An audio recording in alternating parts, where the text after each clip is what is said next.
بسم اللہ الرحمن الرحیم۔ ناظرین محترم السلام علیکم، میں کیسر مرزا آپ سے مخاطب ہوں۔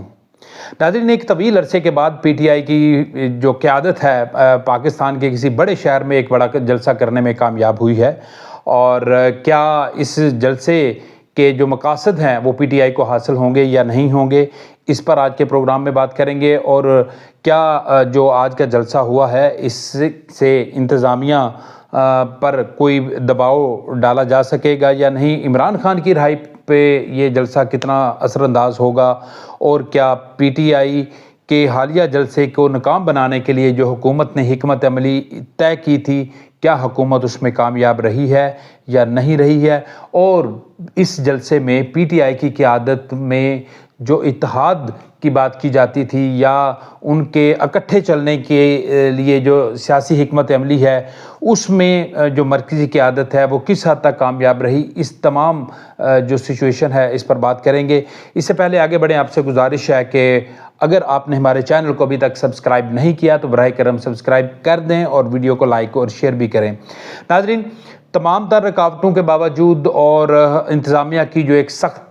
ترین حکمت عملی تھی اس کے باوجود پی ٹی آئی اسلام آباد میں ایک بڑا جلسہ کرنے میں کامیاب ہوئی ہے میرے خیال میں۔ گو کہ ہم دیکھتے ہیں کہ صرف اور صرف کے پی آئی سے بڑے جلوس اس جلسے میں شامل ہوئے، پنجاب سے تقریباً نہ ہونے کے برابر لوگ اس میں تھے۔ بلوچستان تو ویسے دور ہے، اور سندھ کی بھی جو صورتحال ہے وہ بھی آپ کو پتہ ہے کہ وہاں سے بھی لوگ نہیں آ سکے۔ تو اس جلسے میں متوقع طور پر دو صوبوں کے لوگوں کی آمد کا امکان تھا، جس میں سے پنجاب اور کے پی کے تھے۔ پنجاب کی اگر بات کریں تو پنجاب میں چونکہ موٹر ویز اور جی ٹی روز کو مختلف مقامات سے بند کیا گیا تھا، اور پھر اس کے بعد ڈسٹرکٹ سطح پہ بھی ان کے جو قافلے تھے ان کے روکنے کا بھی ایک انتظامیہ کی طرف سے انتظام تھا، تو لہٰذا پنجاب سے جلسے میں جو شریک ہونے والے افراد ہیں وہ انتہائی محدود تھے، اور اگر کہیں کہ بڑے بڑے جو قافلوں کی شکل میں وہ لوگ اس میں داخل ہوئے ہیں تو میرے خیال میں وہ غلط ہے۔ البتہ کے پی کے سے مختلف جو پارلیمنٹیرینز کے اپنے اپنے جو قافلے ہیں وہ اس میں ضرور اس میں شامل ہوئے۔ اس جلسے میں تمام تر معاملات ٹھیک چل رہے تھے، لیکن ایک وقت میں انتظامیہ اور جلسہ کے جو شرکاء ہیں ان کے مابین بھی کچھ حالات خراب ہوئے، اور اس کی وجہ یہ تھی کہ انتظامیہ اور پی ٹی آئی کی جو مقامی قیادت ہے ان کے مابین ایک ایگریمنٹ طے ہوا تھا، اور ایک روٹ کا تعین کیا گیا تھا کہ اس روٹ سے جلسہ گاہ کے شرکاء اس میں شامل ہوں گے جلسہ گاہ پر، لیکن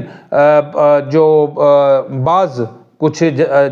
جتھے کہہ لیجئے یا گروپس کہہ لیجئے تو وہ دوسرے روٹ سے جو شارٹ کٹ روٹ تھا جلسہ گاہ کا اس طرف سے جانا چاہ رہے تھے، تو انتظامیہ نے ان کو روکنے کی کوشش کی، تو اس دوران وہاں پہ تصادم ہوا، پتھراؤ ہوا جلسہ کے جو مظاہرین ہیں ان کی طرف سے، اور پھر جوابی وار انتظامیہ کی طرف سے بھی کیا گیا کہ جس میں انہوں نے شدید ترین شیلنگ بھی کی، اور اس میں دونوں طرف سے لوگوں کے زخمی ہونے کی اطلاعات ہیں۔ اس میں جو پولیس انتظامیہ ہیں اس میں S P safe city Shoaib Khan اور دیگر کچھ اہلکار ہیں، ان کو زخمی ہونے کی اطلاعات ہیں۔ دو پولیس اہلکاروں کو ہیڈ انجری کی بھی اطلاعات ہیں۔ ان تمام جو زخمی ہیں ان کو پہنچا دیا گیا ہے پیمز ہسپتال۔ مظاہرین میں سے بھی بہت سے لوگ اس میں زخمی ہوئے۔ یہ تھا اس جلسے کا احوال۔ اب آپ جان لیتے ہیں کہ کیا جلسہ جو ہے وہ کامیاب رہا یا نہیں۔ اس حوالے سے میں سمجھتا ہوں کہ چونکہ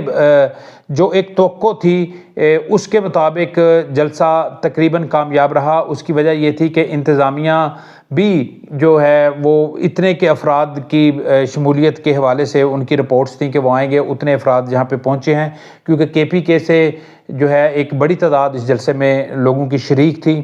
اور یہ لوگ تو جلسہ گاہ میں پہنچتے رہے، لیکن اس میں ایک چیز جو دیکھنے کی جو ہے وہ، اور اس پہ بات بھی ہو سکتی ہے اور ہونی بھی چاہیے، کہ جلسہ گاہ سے میں آنے سے پہلے جو وزیر اعلیٰ کے پی کے ہیں ان کی طرف سے ایک انسٹرکشن جاری کی گئی تھی کہ جتنے بھی قافلے ہوں گے وہ ثوابی انٹرچینج پر انتظار کریں گے، گنڈا پور صاحب آئیں گے اور وہ پھر ان کی قیادت کریں گے اور جلسہ گاہ میں پہنچیں گے، لیکن ایسا نہیں ہوا۔ اس میں شکیل خان بھی اور جنید خان اور عاطف خان اور دیگر جو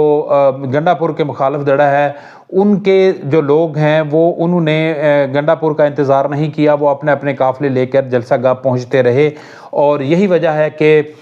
گنڈا پور جب اپنے بڑے قافلے کے ساتھ جلسہ گاہ کی طرف روانہ ہوئے تو اس سے پہلے بہت سے لوگ ادھر اسلام آباد کی طرف رواں دواں تھے، تو ٹریفک بہت زیادہ جام ہوئی، تو جس کی وجہ سے وہ مقررہ وقت پر نہیں پہنچ سکے۔ 7 بجے کا ٹائم تھا، 9 بجے تک جو ہے گنڈا پور اس جلسے میں پہنچے تھے، اور جب میں یہ ولاگ کر رہا ہوں ابھی تک ان کا خطاب نہیں ہوا۔ تو اس سے ایک چیز کا تاثر یہ بالکل واضح ہو چکا ہے کہ پی ٹی آئی کی جو کے پی کے میں جو اختلافات ہیں وہ ابھی تک موجود ہیں۔ عمران خان کی طرف سے جلسہ سے ایک دن پہلے باقاعدہ انسٹرکشن بھی جاری کی گئی تھی کہ اس کے جلسہ گاہ میں شمولیت کے حوالے سے اور دیگر جو امور ہیں اس کے متعلق جو علی امین گنڈا پور جو انسٹرکشن دیں گے اس کو فالو کرے گی پوری قیادت اس کی کے پی کے کی، لیکن ایسا نہیں ہوا۔ تمام لوگ جلسہ گاہ میں ضرور پہنچے، اور اس میں سے ہم نے دیکھا کہ علی امین گنڈا پور کی طرف سے ان لوگوں سے بالکل رابطہ نہیں کیا گیا تھا جو ان کے مخالف دڑا ہے، لیکن اس کے باوجود وہ جلسہ گاہ میں پہنچے۔ اور جب گنڈا پور صاحب جلسہ گاہ میں خطاب کے لیے آئے تو اس وقت یہ ہے کہ بہت سے لوگ وہاں سے جا چکے تھے، یہ آخری اطلاعات ہیں۔ اور اب بات کر لیتے ہیں کہ ان کے مستقبل پر کیا اثرات مرتب ہوں گے۔ تو میں سمجھتا ہوں کہ جلسہ تو ایک یہ ٹھیک ہے کامیاب رہا، اس کے جو پازیٹیو اثرات یہ ہیں کہ پی ٹی آئی کے وہ کارکن جو گھروں میں ڈرے ہوئے سہمے ہوئے بیٹھے تھے، تو ان کے جو ذہنی دباؤ تھا اور یا ان کے جو ایک سوچ میں ایک جو ڈر خوف پایا جاتا تھا وہ میرے خیال میں کسی حد تک وہ کم ہوگا، کیونکہ 9 مئی کے واقعے کے بعد اور پھر الیکشن کے بعد جو رزلٹس آئے، پھر انتظامیہ کا جو رویہ تھا اور اسٹیبلشمنٹ کی جو سختیاں ہیں، اور پھر اس کے بعد مختلف کارکنوں کے خلاف جو تھانہ کچہری کے جو معاملات ہیں اس کی وجہ سے بہت سے لوگ ڈرے ہوئے تھے، اور ان کا خیال تھا کہ اگر اس جلسہ گاہ میں شریک ہوتے ہیں تو شاید ہم پہ بھی مقدمات نہ بنیں، تو لہٰذا وہ جو ڈر خوف تھا وہ میرے خیال میں آنے والے دنوں میں اس میں کمی ضرور آئے گی۔ لیکن یہ اگر کہیں کہ جو پرانی سچویشن ہے اس پہ پی ٹی آئی چلی جائے گی تو وہ شاید ابھی تک ممکن نہیں ہے، اور یہ پہلا جلسہ ہے بڑا جلسہ جو عمران خان کے بغیر ہوا ہے، اور عمران خان کی کال پر لوگوں نے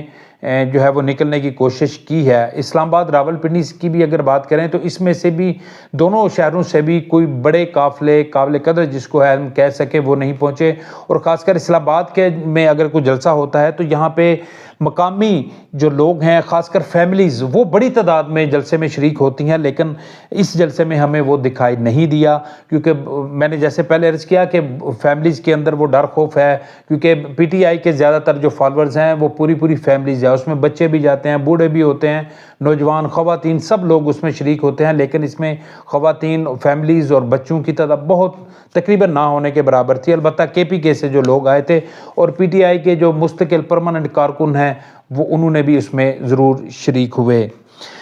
اب بات کر لیتے ہیں جی کہ کیا انتظامیہ جلسہ کو ناکام بنانے میں کامیاب رہی۔ تو میرے خیال میں انتظامیہ کی جو حکمت عملی تھی اس کے مطابق وہ کسی حد تک کامیاب رہی ہے، اور انتظامیہ نے جو گین کرنا تھا وہ کر لیا، اور یہ تاثر دے دیا ہے پورے ملک میں۔ بلکہ جہاں تک بھی جو انتظامیہ اپنی بات پہنچانا چاہ رہی تھی کہ کارکن اس طرح سے موبلائز نہیں تھے، وہ اس طرح سے پارٹی کے لیے باہر نہیں نکلے، تو اس حوالے سے سب سے بڑی جو کامیابی ہے وہ انتظامیہ کی میرے خیال میں وہ یہ ہے کہ انہوں نے نیشنل میڈیا کو بڑے اچھے طریقے سے آرگنائز کیا، اور میں نے دیکھا دن بھر کی جو رپورٹنگ اپنے ٹی وی چینلز کی دیکھی ہیں، ان کی کوریج، ٹاک شوز، اور اس میں بھی تقریباً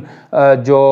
جلسے کے حوالے سے جو انتظامیہ کی جو خواہش تھی اس طرح کی کوریج اس میں ہوئی ہے، تو یہ میرے خیال میں انتظامیہ کی ایک بڑی کامیابی ہے۔ پھر اس کے بعد ہم بات کر لیتے ہیں جی کہ کیا یہ جلسے کے بعد عمران خان کی رہائی کے لیے جو پی ٹی آئی کی قیادت دباؤ ڈالنا چاہتی تھی اس میں کامیاب ہوئی ہے کہ نہیں۔ تو میرے خیال میں ایسا ممکن نہیں ہے، اور نہ ہی کوئی اس جلسے کی وجہ سے پی ٹی آئی کے جو ان کے قائد ہیں عمران خان، ان کی رہائی پر اس کا کوئی اثر پڑے گا، کیونکہ عمران خان کی رہائی جو ہے وہ اس کے پیچھے دو ہی وجوہات ہو سکتی ہیں، یا دو ہی ایسے رستے ہیں جس کے ذریعے عمران خان صاحب کی رہائی ہو سکتی ہے، اور ایک تو یہ ہے کہ عدالتوں سے ان کو ریلیف ملے، اور دوسرا یہ ہے کہ اسٹیبلشمنٹ کے ساتھ اگر عمران خان کے کوئی معاملات طے ہوتے ہیں تو تبھی جا کر جو ہے ان کو رہائی مل سکتی ہے۔ اس کے علاوہ تیسرا اور کوئی رستہ نہیں ہے۔ البتہ جو عدالتی فیصلے ہیں اس پر اثر انداز ہونے کے لیے اس طرح کے جو جلسوں کا انعقاد ہے وہ ضروری ہے، لیکن اب چونکہ عدلیہ کے خلاف بھی نہ صرف اسٹیبلشمنٹ بلکہ انتظامیہ بھی بڑے متحرک انداز میں جو ہے وہ اقدامات کر رہی ہے۔ ہم نے دیکھا ہے کہ 50 کے قریب ججز جو مختلف عدالتوں کے تھے وہ پنجاب میں ان کو ٹرانسفر کیا گیا ہے، اور اس کے بعد جو اسلام آباد میں ایک جسٹس کے خلاف جعلی ڈگری کیس بھی بن چکا ہے، باقیوں کے خلاف بھی کارروائی ہونے جا رہی ہے۔ تو لہٰذا اگر جو عدلیہ میں بیٹھے ہوئے لوگ ہیں اگر پی ٹی آئی کو اس طرح سے کھلے عام ریلیف دیں گے تو یقینی طور پر ان کو اس کے نتائج کا بھی سامنا کرنا پڑے گا۔ تو لہٰذا میں نہیں سمجھتا کہ یہ جلسہ جو ہے عمران خان کی رہائی میں کوئی معاون ثابت ہو سکتا ہے۔ باقی اگر ہم بات کرتے ہیں کہ جو پنجاب سے نمائندگی کیوں نہیں ہوئی، پنجاب سے نمائندگی نہ ہونے کی ایک بنیادی وجہ تو یہ ہے کہ پنجاب کی ایک بڑی قیادت جو الیکشن ہے اور 9 مئی کا جو واقعات ہوئے ہیں اس کے بعد ان کی ہمدردیوں جو تھی وہ چینج کر دی گئی تھیں، بہت سے نئے لوگ آئے تھے، اور نئے لوگوں میں زیادہ اکثریت جو تھی وہ وکلا حضرات کی ہے۔ جو بڑی پولیٹیکل فیملیز ہیں ان کی تعداد پنجاب سے جو ہے وہ بہت کم ہے جو پی ٹی آئی کے ساتھ ایفیلیٹ ہیں۔ تو لہٰذا جو نئی قیادت تھی وہ ان کا ایکسپیرینس بھی جلسوں میں اس طرح سے جانے کا نہیں ہے، اور وہ اس طرح سے لوگوں کو موبلائز کرنے میں بھی کامیاب نہیں رہے، اور ان کے پاس ایک جواز بھی تھا۔ جواز یہ تھا کہ ہمیں تو ڈسٹرکٹ سے باہر نہیں نکلنے دیا گیا۔ تو یہ ایک ریزنز ہے کہ پنجاب سے جو لوگ ہیں وہ اس طرح سے نہیں آ سکے باہر، اور اس کے بھی پاکستان کی اور پی ٹی آئی کی قیادت پر جو ہے وہ اثرات ضرور مرتب ہوں گے۔ گنڈا پور کے حوالے سے ضرور بات کریں گے کہ انہوں نے جو انتظامیہ کے ساتھ مل کر جو وہاں کے جو وسائل ہیں اس کا استعمال کیا، اور میں سمجھتا ہوں کہ یہ کوئی معمول کی بات ہے۔ یہ کوئی بھی پارٹی ہو، P T I, Noon league, peoples party, M Q M, جہاں پہ جس کا جو بس چلتا ہے وہ ضرور استعمال کرتے ہیں۔ اگر سندھ میں ہوگا تو سندھ کی حکومت اپنے مقامی وسائل استعمال کرے گی، پنجاب میں نون لیگ کا جلسہ ہوگا تو وہ بھی کرے گی۔ تو لہٰذا اس کو بنیاد بنانا کہ وہاں کے جو قومی وسائل ہیں اس کا استعمال کیا گیا، یہ ایک معمول کی بات ہے، اس کو اس تناظر میں جو ہے وہ ہمیں نہیں لینا چاہیے۔ اب اس جلسے کے بعد کی صورتحال کیا ہوگی وہ بھی آپ کے ساتھ ضرور رکھیں گے کہ اس جلسے کے بعد جو ہے ممکنہ طور پر پی ٹی آئی کی جو مقامی قیادت ہے اور کچھ مرکزی قیادت ہے ان کے خلاف قانونی کارروائی ضرور ہوگی، اور اس کے لیے امن عامہ کا جو ایک دن پہلے جو قانون نافذ کیا گیا ہے صدر مملکت کی طرف سے، اس پہ سائن کیے گئے اور اس کو قانون بنا دیا گیا، تو اس کے تحت جو ہے وہ میرے خیال میں جو ان کی قیادت ہے ان کے خلاف مقدمات بھی بنیں گے اور ان کی گرفتاریاں بھی ہوگی۔ اب ان گرفتاریوں سے بچنے کے لیے ان کے پاس کون سا طریقہ اختیار کرتی ہے مقامی قیادت، یہ ابھی دیکھیں گے کہ اس حوالے سے ان کی کیا حکمت عملی جو ہے وہ ہوتی ہے۔